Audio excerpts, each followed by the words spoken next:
That's right, man. I don't do whey anymore. I used to.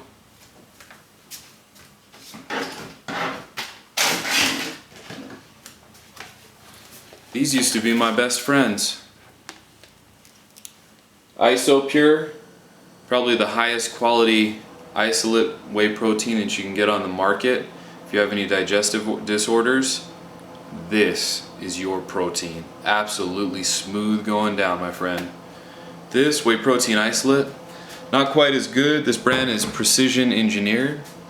I mean, it's good, but it's not like your IsoPure. IsoPure is gonna whoop it every time. Okay, here's my beef with proteins. I've been seeing guys getting ripped and getting jacked and putting on size without using any form of whey powdered protein. Now they might get it from dairy, they get their protein from meat, that kind of thing. They might get their proteins from a little bit of grain, stuff like that, eggs, but no powder. So how are there guys getting jacked and getting ripped, but they're not using whey protein powder? Don't you have to have this? If you want to get ripped, this is your staple, man. There's no way that you can get ripped without it. How can you get enough protein in your diet through whole natural foods, organic foods? Let's see, a pound. Okay, so I'm 232 pounds.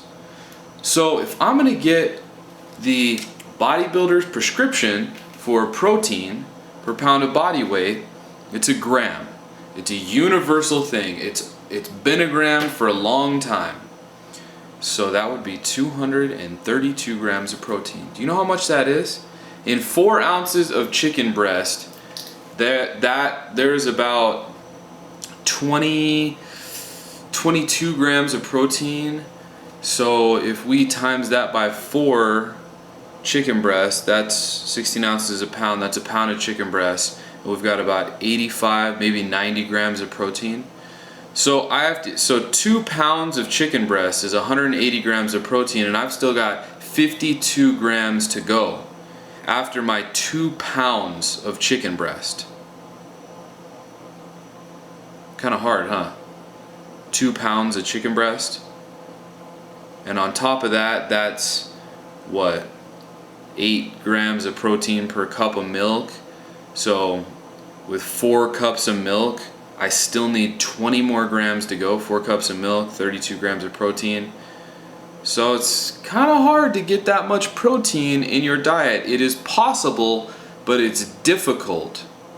But with a shake, you know, you kind of eat your meals throughout the day, maybe grab 100 grams, and then boom, couple of these shakes with, 30, 40 grams of protein each. Bam, one in the morning, one at night, one after the workout. You're good. You got your 230 grams of protein or whatever, and you're going to build muscle. But do you really need that? Or is it just something that we've been taught and marketed to that we need by the big old companies? Because 50 years ago, protein was out of sight, man. Yeah, maybe you had a couple guys like, I don't know, Steve Reeves back in the day who'd make his own protein powder. There were tons of bodybuilders that are way bigger than your average dude who goes to the gym, and they never even laid a hand on protein powder. Do you really need a gram per pound of body weight? I don't think so, because there are a lot of people that are eating way less. They're eating 0.4 of a gram, okay, half a gram, and they're building size.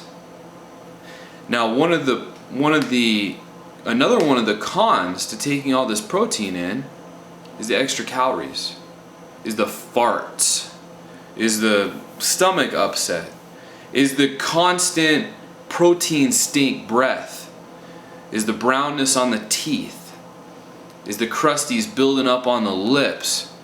You know what I'm talking about. I have to put it in a shaker cup, you shake it all up, and then you kind of got that little brown lip there, if you got chapped lips. Those are all cons. Another one is the budget. You know how much this sells for? 60 to 90 bucks. It's got 22 servings. 50 grams of protein each serving. Someone is marketing to you. Someone wants you to think that there's no way you're gonna put on muscle without this protein powder. Without the powder, man, your efforts are in vain. Oh, you're not gonna get it fast enough after your workout into your muscles. And even though studies have shown that the maximum absorption that your body can uptake is 10 grams of protein per 60 minutes, per hour.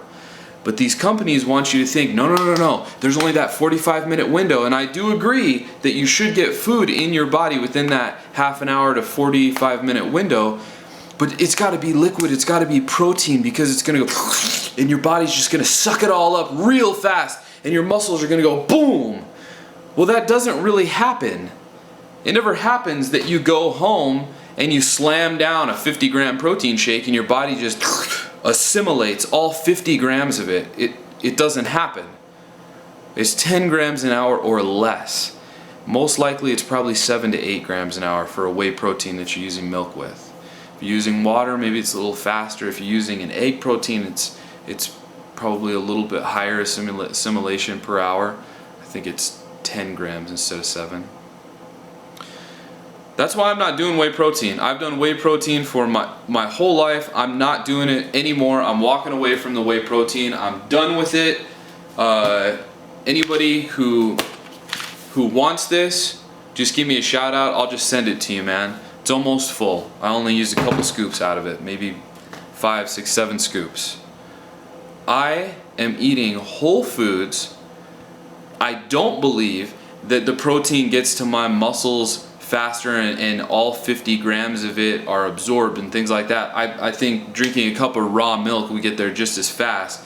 And as far as overloading on the protein, dude, we take so much protein in when we are bodybuilding because of the media and the companies and the marketing and everything. You need all this protein. I know guys who are taking 2.5 grams per body weight of protein. That's ridiculous, man. I'm not gonna do that. And that's not what I'm doing. That's not what I have been doing for about 6, 7 days now. Almost at the week mark. I'm only taking in about half a pound. Half a gram per pound. So for me, that's about, 115. I guess it's a little more. I guess it's like 0.6 because I'm taking about 130 in a day. Don't be fooled, man.